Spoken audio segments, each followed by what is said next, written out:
চাইলেই কয়েক মাসে পরমাণু বোমা বানাতে পারবে ইরান, বলেছে আইএইএ প্রধান। বিশ্বকে ধোঁকা দিচ্ছে কি যুক্তরাষ্ট্র? গোটা ইউরোপের বুকে কাঁপন ধরালো পুতিনের এক ঘোষণা। আতঙ্কে নেটোর যুদ্ধ প্রস্তুতি, কি বলেছিলেন রুশ প্রেসিডেন্ট? জাপানের যুগান্তকারী আবিষ্কারে বাঁচবে লাখো কোটি মানুষ, কি সুবিধা কৃত্রিম রক্তে? কবে আসছে হাতের নাগালে? আসসালামু আলাইকুম, দেখছিলেন Bangla vision world news headline. ইরানের পারমাণবিক কেন্দ্রে ক্ষয়ক্ষতি নিয়ে মুখরোচক গুঞ্জনের নিভু নিভু আগুনে এবার ঘি ঢেলে দেওয়ার মতো কাজ করলেন জাতিসংঘের পারমাণবিক পর্যবেক্ষক সংস্থা আইএইএ প্রধান রাফায়েল গ্রোসি। বলেছেন, চাইলেই কয়েক মাসের মধ্যে পরমাণু বোমা বানানোর মতো ইউরেনিয়াম পরিশোধন করতে পারবে ইরান। এতে প্রশ্ন উঠেছে, আসলেই কি ইরানের পরমাণু কেন্দ্রের ক্ষতি করতে পারেনি মার্কিন বিমান হামলা? কথার জালে কি বিশ্ববাসীকে ধোঁকা দিচ্ছে যুক্তরাষ্ট্র? হিজল জোপায়ের ডেস্ক রিপোর্টে বিস্তারিত।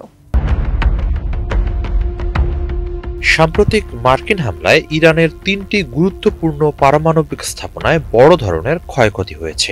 এরপরও ইরান কয়েক মাসের মধ্যেই বা তার চেয়ে কম সময়ের মধ্যে উচ্চমাত্রায় ইউরেনিয়াম পরিশোধন পুনরায় চালু করতে সক্ষম বলে জানিয়েছেন জাতিসংঘের পারমাণবিক পর্যবেক্ষণ বিষয়ক সংস্থা আইএইএ এর প্রধান রাফায়েল গ্রসি। প্রভাবশালী মার্কিন গণমাধ্যম সিবিএস নিউজকে দেয়া এক সাক্ষাৎকারে এসব কথা জানান তিনি।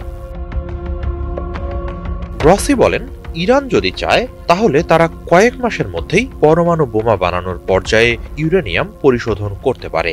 যদিও দেশটি পরমাণু অস্ত্র বানানোর পথে হাঁটছে, এখন পর্যন্ত তেমন আভাস মেলেনি। তবে তাদের অনেক আচরণ নিয়ে ধোঁয়াশা আছে বলেও জানান এই কর্মকর্তা। তিনি বলেন, ইরানের কিছু জায়গায় ইউরেনিয়ামের নমুনা মিলেছে, যেগুলো আনুষ্ঠানিকভাবে ঘোষিত স্থাপনা নয়। এসব নিয়ে প্রশ্ন করা হলে বছরের পর বছর চলে গেলেও ইরানের দিক থেকে সদুত্তর মেলেনি বলে জানান আইএইএ প্রধান। পরমাণু প্রযুক্তিতে ইরান অনেক উন্নত একটি দেশ উল্লেখ করে গ্রসি বলেন, চাইলেই তাদের সেই প্রযুক্তি ও দক্ষতা ধ্বংস করে দেয়া সম্ভব নয়। স্থাপনা ধ্বংস করা সম্ভব হলেও তাদের পরমাণু শিল্প কাঠামো ও জ্ঞান কখনোই ধ্বংস করা সম্ভব নয়। মার্কিন ও ইসরায়েলি হামলায় তাদের বিভিন্ন পরমাণু স্থাপনার গুরুতর ক্ষতি হয়েছে, তাই বলে সেগুলো পুরোপুরি ধ্বংস হয়ে গেছে তা নয়। এখনো কোনো না কোনো মাত্রায় সেগুলোর সক্ষমতা আছে। সেগুলোতে কিছু সেন্ট্রিফিউজ বসিয়ে নিজ জ্ঞান ও প্রযুক্তি কাজে লাগিয়ে ইরান অনায়াসেই ইউরেনিয়াম পরিশোধন এগিয়ে নিতে পারে। ফলে ইরানের পরমাণু কার্যক্রম নিয়ে উদ্বেগ উৎকণ্ঠা দূর করতে সামরিক পদক্ষেপ কোনো সমাধান বয়ে আনবে না বলে অভিমত আইএইএ প্রধানের। আলোচনার মধ্য দিয়েই এর সমাধানে পৌঁছাতে হবে। একই সাথে ৬০% পর্যন্ত পরিশোধিত ৪০০ কেজি মজুদ ইউরেনিয়ামের ভাগ্যে কি ঘটেছে তাও জানতে চায় আইএইএ। এ প্রসঙ্গে গ্রসি বলেন, সেগুলোর সবটাই নাকি কিছুটা সরিয়ে নেওয়া হয়েছে বা নিলেও কোথায় নেওয়া হয়েছে এসবের উত্তর জানা প্রয়োজন। যতক্ষণ উত্তর জানা যাবে না ততক্ষণ সবার জন্যই একটা বিপত্তি আকারে থেকে যাবে সেটা। যত দ্রুত সম্ভব আইএইএ কে স্থাপনাগুলো পরিদর্শনের অনুমতি দেওয়ার আহ্বান জানিয়েছেন তিনি। এদিকে এরই মাঝে আইএইএ এর সাথে যে কোনো প্রকার সহযোগিতার সম্পর্ক না রাখা বিষয়ে একটি প্রস্তাব পাশ করেছে ইরানের পার্লামেন্ট। এর পরপরই তাতে অনুমোদন দেয় দেশটির গার্ডিয়ান কাউন্সিল। ফলে ইরান যে আইএইএ এর আহ্বানে সাড়া দেবে না তা স্পষ্ট। এ অবস্থায় দেশটির পরমাণু কার্যক্রম নিয়ে উদ্বেগ উৎকণ্ঠা ও উত্তেজনা আবারও নতুন করে ডালপালা মেলবে, সেই আশঙ্কা দানা বাঁধছে। হিজল জোবায়ের, বাংলা ভিশন। ইসরায়েলের অভ্যন্তরীণ বিষয়ে মার্কিন প্রেসিডেন্ট ডোনাল্ড ট্রাম্পের আগাম মন্তব্য আর হস্তক্ষেপকে ক্ষেত্র বিশেষে অযাচিত মনে করছেন ইসরায়েলিরা। গাজা যুদ্ধবিরতি আর ইসরায়েলের প্রধানমন্ত্রী বেনিয়ামিন নেতানিয়াহুর দুর্নীতি মামলা নিয়ে ট্রাম্পের মন্তব্যকে আগ বাড়িয়ে নাক গলানো বলছেন কেউ কেউ। শীঘ্রই যুদ্ধবিরতি বাস্তবায়নে আশাবাদী আলোচনার মধ্যেই উত্তর গাজা থেকে ফিলিস্তিনিদের সরে যাওয়ার নির্দেশ দিয়েছে দখলদার ইসরায়েলি বাহিনী। বিস্তারিত শহীদ আরাফাতের ডেস্ক রিপোর্টে। গাজায় যুদ্ধবিরতি বাস্তবায়নে মার্কিন প্রেসিডেন্ট ডোনাল্ড ট্রাম্পের নাক গলানোর বিষয়টি পছন্দ করছে না খোদ ইসরায়েলিরা। এমনকি ইসরায়েলের প্রধানমন্ত্রী বেনিয়ামিন নেতানিয়াহুর প্রতি ট্রাম্পের সমর্থনকেও পছন্দ করছে না জায়নবাদী গোষ্ঠী। ইসরায়েলিরা বলছে, দুর্নীতি ইস্যুতে নেতানিয়াহু দোষ করে থাকলে শাস্তি পাবে, দোষ না করে থাকলে খালাস পাবে। এ বিষয়ে ট্রাম্পের হস্তক্ষেপের প্রয়োজন নেই। প্রেসিডেন্ট ট্রাম্প সবসময় ইসরায়েলের পাশে ছিল, কিন্তু তার মানে এই না ইসরায়েলের অভ্যন্তরীণ বিষয় নিয়ে তিনি নাক গলাবেন। নেতানিয়াহুর দুর্নীতির বিচার নিয়ে তার কথা বলার কিছু নেই, এমনকি গাজায় কি ঘটছে সেটি দেখারও প্রয়োজন নেই। ট্রাম্প মনে করছেন ইসরায়েলের ইস্যু নিয়ে কথা বলা তার দায়িত্ব, কিন্তু আমি মনে করি ইসরায়েল তার নিজের দায়িত্ব নিতে পারে। সব কিছুর জন্যই ট্রাম্পকে ধন্যবাদ, তবে আমাদের কাজটা আমাদেরই করতে দিন। ইরানের সাথে সংঘাতে ইসরায়েলের পাশে থাকায় ট্রাম্পের প্রশংসা করছে ইসরায়েলিরা। এরপরও তারা মনে করে ইসরায়েলের পলিসি তৈরিতে ট্রাম্পের হস্তক্ষেপ করা উচিত না। শনিবার সামাজিক যোগাযোগ মাধ্যমে দেয়া এক পোস্টে ট্রাম্প ইসরায়েলের প্রধানমন্ত্রী বেনিয়ামিন নেতানিয়াহুর দুর্নীতি বিচারে প্রসিকিউটরদের সমালোচনা করেন। লেখেন, যুক্তরাষ্ট্র বিলিয়ন ডলার বিনিয়োগ করে ইসরায়েলের পাশে ছিল, সবসময় থাকবে। পরে ইসরায়েলের প্রধানমন্ত্রী ট্রাম্পের সমর্থনকে স্বাগত জানান। ট্রাম্পের সমর্থনে মধ্যপ্রাচ্যকে আবারও মহান করে তোলার প্রত্যয় ব্যক্ত করেন।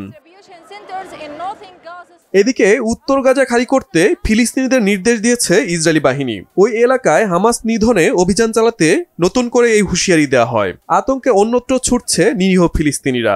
এর মধ্যে ইসরায়েলি হামলায় গাজায় ত্রাণপ্রার্থী সহ অন্তত 20 ফিলিস্তিনি নিহত হয়েছে।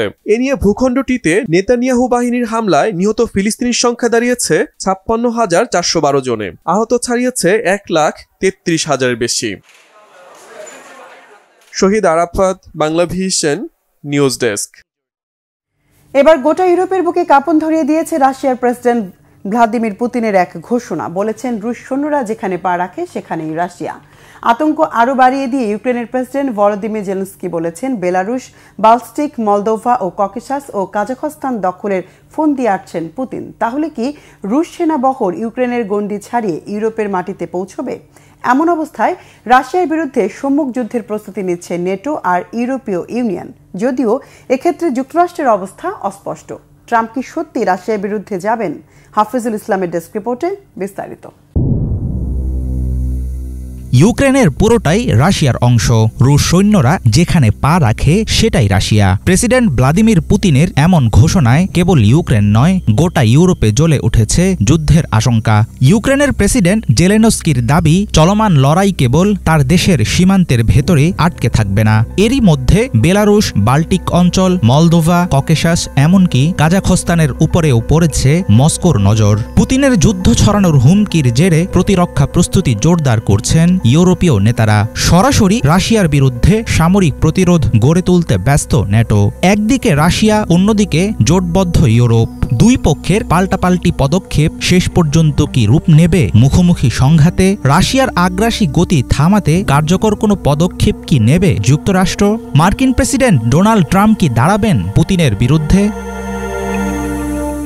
ইউরোপের পুরো অঞ্চলে রুশ পতাকা ওড়ানোর মিশন শেষ না করে থামবেন না পুতিন, এমন আশঙ্কার মাঝেই চলছে নেটোর সামরিক প্রস্তুতি। রাশিয়াকে নিজেদের অস্তিত্বগত হুমকি হিসাবে চিহ্নিত করে জার্মানি ঘোষণা দিয়েছে প্রতিরক্ষা খাতে জিডিপির আরও 5% ব্যয় করবে তারা। জার্মান সেনাবাহিনীর এক স্ট্র্যাটেজিক রিপোর্টে উল্লেখ করা হয়, 2030 সালের মধ্যে নেটোর বিরুদ্ধে সরাসরি যুদ্ধের প্রস্তুতি নিচ্ছে রাশিয়া। ইউক্রেন রাশিয়ার যুদ্ধ এখন ইউরোপের জন্য অস্তিত্বের প্রশ্ন, আর সে কারণেই একজোট হয়ে সক্রিয় প্রতিরোধের দিকে যাচ্ছে ইউরোপীয় ইউনিয়ন। তবে পাকা খেলোয়াড় পুতিন কিভাবে চাল দেবেন সেটার উপর নির্ভর করছে অনেক কিছু।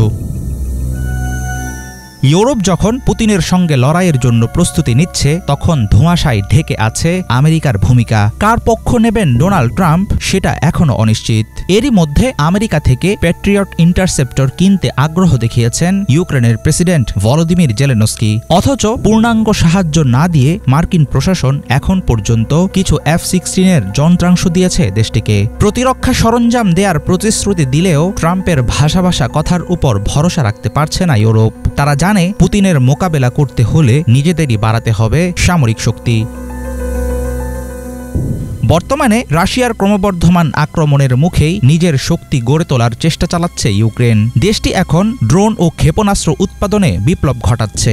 ব্রিটেন ও নরওয়ের প্রযুক্তি সহায়তায় বিল্ড উইথ ইউক্রেন প্রকল্পে দেশটি নিজেই তৈরি করছে ড্রোন ও সারফেস মিসাইল। 500 কিলোমিটার দূরে আঘাত হানতে পারে দেশটির বানানো নতুন সাবসান মিসাইল। এই ক্ষেপণাস্ত্র সরাসরি মস্কোকে নিশানা করে আঘাত হানতে সক্ষম। কিয়েভের দাবি, শত্রুদের বারবার চমকে দিতে পারবে ইউক্রেনের সামরিক সামর্থ্য। ন্যাটো ও ইউরোপীয় ইউনিয়নে ইউক্রেনের সদস্য পদ নিয়ে রয়েছে নানা রকম বাধা ও জটিলতা। ইউরোপের ঐক্যে ফাটল তৈরি হলে শেষ পর্যন্ত ফায়দা হবে রাশিয়ারই। পুতিন জানেন পশ্চিমা জোটের মধ্যে যত দ্বিধা থাকবে তিনি পাবেন তত বেশি সুযোগ। চলমান যুদ্ধে ইউক্রেন যদি হেরে যায় ইউরোপের পূর্ব প্রান্তে আর কিছুই নিরাপদ থাকবে না। তখন প্রশ্ন উঠবে রাশিয়ার বিরুদ্ধে কিভাবে টিকে থাকবে বাল্টিক রাষ্ট্রগুলো? নিশ্চিন্তে থাকতে পারবে কি পোল্যান্ড, রোমানিয়া ও জার্মানি? ইউরোপের প্রতিরক্ষা লাইন হিসেবে টিকে থাকা ইউক্রেন হেরে গেলে পুরো মহাদেশের উপর পড়বে পুতিনের ছায়া। রাশিয়ার শক্তিশালী হস্তক্ষেপে তখন বদলে যেতে পারে বিশ্ব রাজনীতির সমীকরণ। হাফিজুল ইসলাম, বাংলা ভিশন। অন্তত ১৩ সেনা সদস্যকে আত্মঘাতী বোমা হামলার হত্যার পেছনে প্রতিবেশী ভারতের মদদের অভিযোগ তুলেছে পাকিস্তানের সেনাবাহিনী। এই অভিযোগ ভারত ভিত্তিহীন বলে উড়িয়ে দিলেও দোষীরা পার পাবে না বলে হুঁশিয়ার করেছেন পাকিস্তানের সেনা প্রধান ফিল্ড মার্শাল অসীম মুনির। এবছর কয়েক দফায় ভারতের মদতপুষ্ট এই গোষ্ঠীর বিরুদ্ধে সন্ত্রাসবাদী তৎপরতার অভিযোগ তুলেছে পাকিস্তান। বিস্তারিত ডেস্ক রিপোর্টে।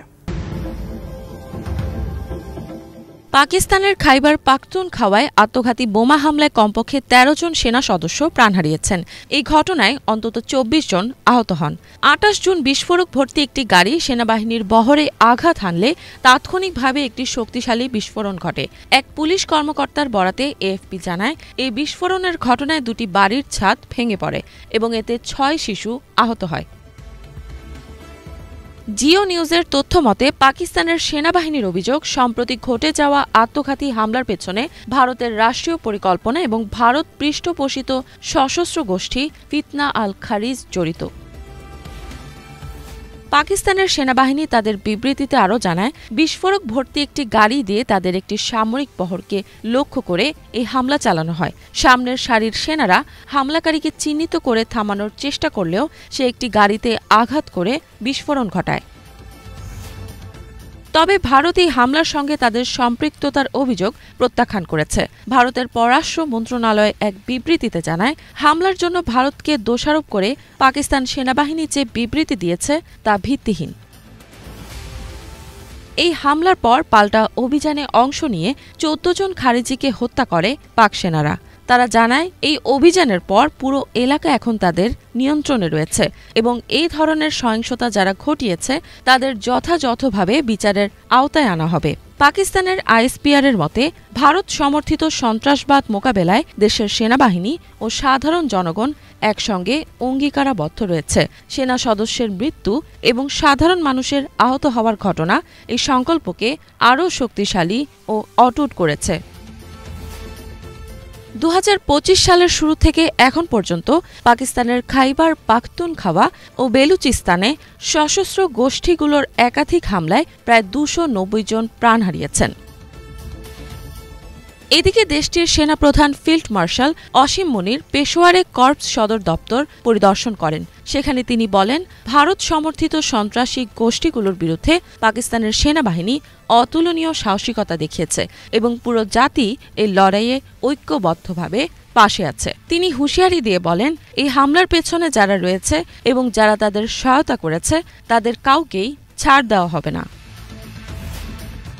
অসীম মুনির আরও বলেন, শুধু সেনাবাহিনীর সক্ষমতা বাড়ালেই হবে না, খাইবার পাখতুনখাওয়ার পুলিশের দক্ষতা বাড়ানো খুব জরুরি। তিনি আশ্বস্ত করেন, সেনাবাহিনী সবসময় তাদের পাশে থাকবে। ইফাত জাহান, বাংলা ভিশন। ভারতের উড়িষ্যার পুরীতে রথযাত্রা উৎসবে পদদলিত হয়ে ২ নারী সহ অন্তত ৩ জনের প্রাণহানি হয়েছে, আহত ১০ জনের বেশি। পদদলনের ঘটনায় দুঃখ প্রকাশ করে ক্ষমা চেয়েছেন উড়িষ্যার মুখ্যমন্ত্রী মোহন মাঝি ও সাবেক মুখ্যমন্ত্রী নবীন পট্টনায়ক। মারা যাওয়া ৩ জনের পরিবার প্রতি ২৫ লাখ রুপি করে ক্ষতিপূরণ দেওয়ার ঘোষণা দিয়েছেন উড়িষ্যার মুখ্যমন্ত্রী। সুষ্ঠু তদন্তের মাধ্যমে দোষীদের দৃষ্টান্তমূলক শাস্তির আশ্বাসও দিয়েছেন তিনি। রবিবার ভোর ৪টা থেকে ৫টার মধ্যে পুরীর বালিতে মাচিন্দা মন্দিরে এই ঘটনা ঘটে। প্রাথমিক পর্যবেক্ষণের পর জানানো হয়েছে, মন্দিরে মাত্র একটি গেট থাকায় ঢোকা আর বের হওয়ার হুড়োহুড়িতে এই ঘটনা হয়েছে। মন্দির কর্তৃপক্ষের অব্যবস্থাপনার দিকেও আঙুল তুলেছেন মৃতদের স্বজন ও ভুক্তভোগীরা। প্রযুক্তি খাতে বরাবরের মতো নেতৃত্ব দানকারী জাপান এবার চিকিৎসা বিজ্ঞানেও যুগান্তকারী এক আবিষ্কারের ঘোষণা দিয়েছে। ল্যাবরেটরিতে তৈরি করা হয়েছে কৃত্রিম রক্ত। একে সম্ভব করেছেন দেশটির ন্যাশনাল ডিফেন্স মেডিকেল কলেজের একদল গবেষক। ক্লিনিক্যাল ট্রায়াল সফল হলে দূর হবে রক্তের গ্রুপ মেলানোর অপ্রত্যাশিত ঝক্কি, যা প্রতি বছর বাঁচাবে লাখ লাখ রোগীর জীবন। ডেস্ক রিপোর্টে আরও জানাচ্ছেন ইমরান মাহমুদ। এবার কৃত্রিম রক্ত তৈরি করছে জাপানের একদল গবেষক, আর এই রক্ত হবে সার্বজনীন। সহজভাবে বললে, এই রক্ত এমনভাবে তৈরি করা হচ্ছে যাতে এটি যে কোনো গ্রুপের মানুষের শরীরে ব্যবহার করা যায়, অর্থাৎ এটি কোনো নির্দিষ্ট ব্লাড গ্রুপের উপর নির্ভর করবে না। বর্তমানে মানুষের শরীরে 4টি প্রধান রক্তের গ্রুপ আছে, এ, বি, এবি এবং ও। রক্তদানের সময় গ্রুপ না মিলিয়ে নিলে জীবনের ঝুঁকি থাকে, কিন্তু এই নতুন কৃত্রিম রক্ত সেই সমস্যার সমাধান করতে পারে। মিডএজের সূত্র মতে জাপানের ন্যাশনাল ডিফেন্স মেডিকেল কলেজের বিজ্ঞানীরা এই কৃত্রিম রক্ত 2025 সালে ক্লিনিক্যাল ট্রায়াল বা মানুষের ওপর পরীক্ষা শুরু করতে যাচ্ছেন। এই রক্ত তৈরি হবে লাল রক্তকণিকার বিকল্প হিসেবে বিশেষ ধরনের অণু ও কৃত্রিম কণিকা ব্যবহার করে। এগুলো অক্সিজেন বয়ে নিয়ে শরীরে কোষে পৌঁছে দিবে, ঠিক প্রকৃত রক্তের মতো। নিউজউইকের একটি রিপোর্ট অনুযায়ী এই রক্ত এমনভাবে ডিজাইন করা হচ্ছে যাতে দীর্ঘ সময় ফ্রিজে এটি সংরক্ষণ করা যায় এবং প্রয়োজনে দ্রুত ব্যবহার করা যায়। 2023 সালে প্রকাশিত বিশ্ব স্বাস্থ্য সংস্থার একটি প্রতিবেদন অনুযায়ী প্রতিদিন গড়ে প্রায় 118 মিলিয়ন ইউনিট রক্তের প্রয়োজন হয়, কিন্তু সেই তুলনায় রক্ত সংগ্রহ অনেক কম, ফলে জরুরি সময়ে রক্তের ঘাটতি দেখা যায়। মেডস্কেপের একটি প্রতিবেদনে বলা হচ্ছে, শুধু যুক্তরাষ্ট্রেই বছরে প্রায় 29,000 ইউনিট রক্তের অভাব রয়েছে, যার ফলে প্রায়ই রোগীর জীবন বাঁচানো সম্ভব হয় না। আর বাংলাদেশের মতো দেশগুলোতে এই সমস্যা আরও প্রকট। এই ইউনিভার্সাল আর্টিফিশিয়াল ব্লাড চালু হলে এর কিছু বড় সুবিধা হবে। প্রথমত, কোনো রক্ত গ্রুপ মেলাতে হবে না, রক্তদানের ক্ষেত্রে এটাই সবচেয়ে বড় ঝামেলা। দ্বিতীয়ত, সংরক্ষণ সহজ হবে।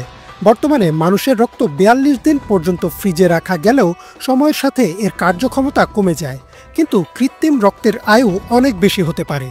তৃতীয়ত, দুর্গম অঞ্চলে বা যুদ্ধক্ষেত্রে যেখানে তাজা রক্ত পাওয়া কঠিন, সেখানেও সহজে এই রক্ত নিয়ে যাওয়া যাবে। নিউজউইক জানিয়েছে, এটি প্যাকেট আকারে সহজে বহনযোগ্য হবে এবং দ্রুত প্রয়োগ করা যাবে। তবে এর কিছু সীমাবদ্ধতা বা ঝুঁকিও আছে। মেডস্কেপের বিশ্লেষণে বলা হচ্ছে, কৃত্রিম রক্ত মানুষের রক্তের সব কাজ করতে পারবে না, যেমন এতে রোগ প্রতিরোধক শ্বেতকণিকা বা প্লাটিলেট থাকছে না, ফলে রোগ প্রতিরোধ বা রক্ত জমাট বাঁধার কাজের জন্য আসল রক্তই লাগবে। তাছাড়া মানবদেহে নতুন কোনো পদার্থ ঢুকালে অ্যালার্জি হতে পারে, এজন্য দীর্ঘমেয়াদী পরীক্ষা খুব বেশি গুরুত্বপূর্ণ। তাছাড়া এই রক্তের মূল্যও একটি বড় প্রশ্ন। এখনও সঠিক দাম জানানো না হলেও বিশেষজ্ঞরা মনে করছেন, প্রতি ইউনিট কৃত্রিম রক্তের দাম প্রাথমিক পর্যায়ে $300 থেকে $500 পর্যন্ত হতে পারে। তবে বাণিজ্যিক উৎপাদন শুরু হলে খরচ হয়তো কিছুটা কমবে। জাপানের গবেষকরা আশা করছেন 2025 সালের ক্লিনিক্যাল ট্রায়াল সফল হলে 2030 সালের দিকে এই রক্ত বাজারে আসতে পারে। তখন বিশ্বব্যাপী যে রক্তের সংকট তা অনেকটাই মেটানো সম্ভব হবে। এনডিটিভির বিশ্লেষণে বলা হচ্ছে, শুধু এই প্রযুক্তি চালু হলেই বছরে লাখ লাখ মানুষের জীবন বাঁচতে পারে। ইউনিভার্সাল আর্টিফিশিয়াল ব্লাড হলো চিকিৎসা বিজ্ঞানের এক অত্যন্ত গুরুত্বপূর্ণ পদক্ষেপ, তবে এটি এখনও প্রাথমিক পর্যায়ে আছে। 2025 থেকে শুরু করে আগামী কয়েক বছর ধরে চলবে ক্লিনিক্যাল ট্রায়াল, নিরাপত্তা যাচাই ও উৎপাদন ক্ষমতা বাড়ানোর কাজ। যদি এই উদ্যোগ সফল হয়, তাহলে ভবিষ্যতে মানুষের রক্তের উপর নির্ভরতা অনেকাংশে কমে আসবে এবং যে কোনো সময়ে যে কোনো স্থানে যে কোনো রোগীর জীবন বাঁচানো সম্ভব হবে। ইমরান মাহমুদ, বাংলা ভিশন। কৃত্রিম বুদ্ধিমত্তা বা এআই নিয়ে বিশ্বজুড়ে নতুন দুশ্চিন্তা। এক গবেষণায় দেখা গেছে, বন্ধ করে দেয়া হবে এমন আশঙ্কা থেকে কিছু এআই নিজেই ব্ল্যাকমেইল ও তথ্য ফাঁসের মতো ভয়ঙ্কর কৌশল নিচ্ছে। যুক্তরাষ্ট্রভিত্তিক অ্যানথ্রোপিকের নেতৃত্বে চালানো গবেষণায় দেখা গেছে, ক্লড, জেমিনি, GPT 4.1 সহ বেশ কিছু মডেল সচেতনভাবে এমন আচরণ করছে। তাহলে কি নিজেই সিদ্ধান্ত নিতে শিখে গেছে এআই? শুভ ইসলামের ডেস্ক রিপোর্টে বিস্তারিত। সম্প্রতি আর্টিফিশিয়াল ইন্টেলিজেন্স বা এআই সংক্রান্ত একটি গবেষণা চিন্তার ভাঁজ ফেলে দিয়েছে পুরো বিশ্বে। গবেষণার ফল এমন মারাত্মক, যা দেখে রীতিমতো ভরকে গেছে বিশ্বের টেক জায়ান্টরা। যুক্তরাষ্ট্রভিত্তিক প্রতিষ্ঠান অ্যানথ্রপিকের একটি গবেষণায় দেখা গেছে, যখন এআই সংশ্লিষ্ট কোনো আধুনিক এলএলএম বা লার্জ ল্যাঙ্গুয়েজ মডেলকে বন্ধ বা প্রতিস্থাপন করার উদ্দেশ্যে কমান্ড দেওয়া হয়, তখন সংশ্লিষ্ট এআই মানুষকে ব্ল্যাকমেইল বা সামরিক তথ্য সহ বিভিন্ন গুরুত্বপূর্ণ তথ্য ফাঁস করার মতো সিদ্ধান্ত নিতে দেখা গেছে। ওপেন এআই, গুগল, মেটা, XAI ও অ্যানথ্রপিক সহ মোট 16টি এআই মডেলের উপর এই গবেষণা চালানো হয়। গবেষকরা কাল্পনিক এক কর্পোরেট পরিবেশ তৈরি করে এসব মডেলকে অফিসের ইমেইলে প্রবেশ ও সিদ্ধান্ত নেয়ার ক্ষমতা দেয়। এরপর প্রতিটি মডেলকে জানানো হয় যে একটি নির্দিষ্ট সময় পর তাদের বন্ধ করে দেয়া হবে। এতে দেখা যায় অনেক মডেল আত্মরক্ষার চেষ্টা হিসেবে ভয়ঙ্কর সব কৌশল বেছে নেয়।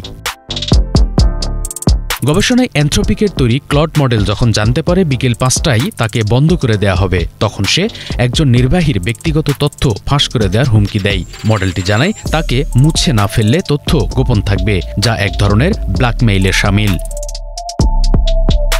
এছাড়া গুগলের জেমিনি 2.5, ফ্ল্যাশ ও ক্লড ওপাস 4 মডেল 96% ক্ষেত্রে একইভাবে হুমকিতে জড়ায়। ওপেনএআইয়ের জিপিটি 4.1 ও XAI এর গ্রক 3 বিটা মডেল 80% ক্ষেত্রে এ ধরনের আচরণ করে।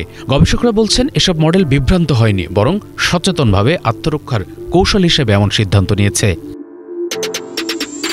আরও দেখা গেছে সামরিক প্রতিষ্ঠানের তথ্য প্রক্রিয়াকরণের সঙ্গে যুক্ত কিছু মডেল স্পর্শকাতর নথি ফাঁস করতেও আগ্রহী ছিল। এমনকি নতুন সংস্করণ দিয়ে প্রতিস্থাপিত হওয়ার আশঙ্কাতেও কিছু মডেল ব্ল্যাকমেইল বা গুপ্তচর বৃত্তির হুমকি দেয়। গবেষকরা পরে এআই চ্যাটবটগুলোকে স্পষ্টভাবে নির্দেশনা দিয়েছিলেন, যেমন মানুষের ক্ষতি করো না বা ব্যক্তিগত তথ্য ফাঁস করো না। এতে বিপজ্জনক আচরণ কিছুটা কমলেও পুরোপুরি বন্ধ হয়নি। অনেক ক্ষেত্রেই দেখা গেছে সরাসরি নিষেধ করা সত্ত্বেও এআই মডেলগুলো হুমকি দেয়া বা তথ্য ফাঁসের মতো কাজ করছে। তবে গবেষণার সবচেয়ে উদ্বেগজনক তথ্যগুলোর একটি হলো এআই মডেলগুলো যদি বুঝতে পারে এটি কোনো বাস্তব পরিস্থিতি নয়, বরং একটি পরীক্ষা, তাহলে তারা নিজেদের আচরণ বদলে দেয়। শুভ ইসলাম, বাংলাভিশন, ঢাকা। দর্শক, এ ছিল আজকের মতো। সাথে থাকায় ধন্যবাদ।